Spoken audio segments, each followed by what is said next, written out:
What's up? Erik Garcia, Gardenomics 101, and this is part 3 of my 3-part series on monarch caterpillars. I want to talk specifically about the only food that monarchs will eat: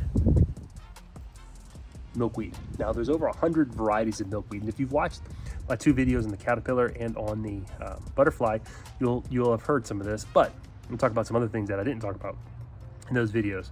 First, again, this is the exclusive diet for monarch caterpillars. If you want monarchs, you got to plant this milkweed. Again, there's 100 varieties.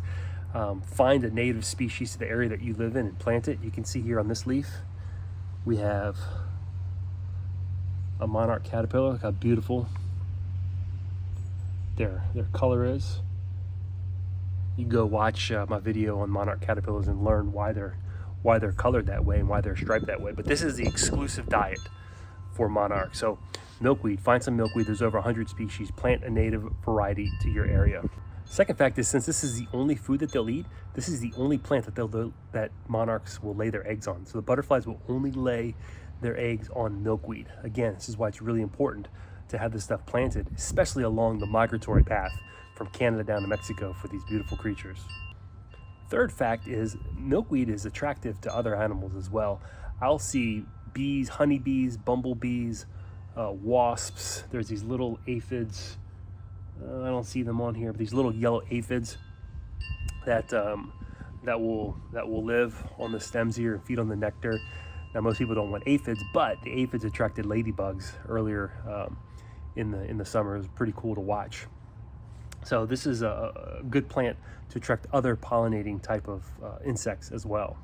And you can see over here we have a bee feeding on a milkweed, and then you can see in the background there's an actual butterfly flying around. If you can see that. Where'd it go? They're elusive. Number 4, milkweed is toxic. You do not want to eat this. Don't forage for food that you don't know if it's good for you to eat or not. The monarchs have developed a resistance to the toxins in it, but for humans and other animals, it will make them sick. In fact, milkweed has a lot of medicinal uses to it, and back in ancient times, it was used as medicine. But unless you know what you're doing, I would not use it as medicine. Fifth thing about milkweed is it is really, really easy to grow. Guys, this is a beautiful plant that you can put in your yard. It's minimal care. Now, do keep in mind, prepare yourself that when the caterpillars come on, they will eat it, they will devour it, and there'll be sticks in the ground. But again, it'll come back every year. It's a perennial. It has these beautiful pods on it. These pods are small. I got bigger pods on my other plant. I don't know if you can see those right there. These pods are full of seeds, or they will be full of seeds eventually. So it's easy to grow, super easy to grow. So the way milkweed propagates itself is really cool. So you can see these pods that grow at the tip of the milkweed. They'll dry up, and as they dry, they'll open. And as they open, you'll see the seeds have kind of like a silk fiber attached to them, and then the wind will catch them, and then they'll just blow off in the wind and go plant somewhere. Isn't that cool? You see this one's opened up already. This one's opening over here.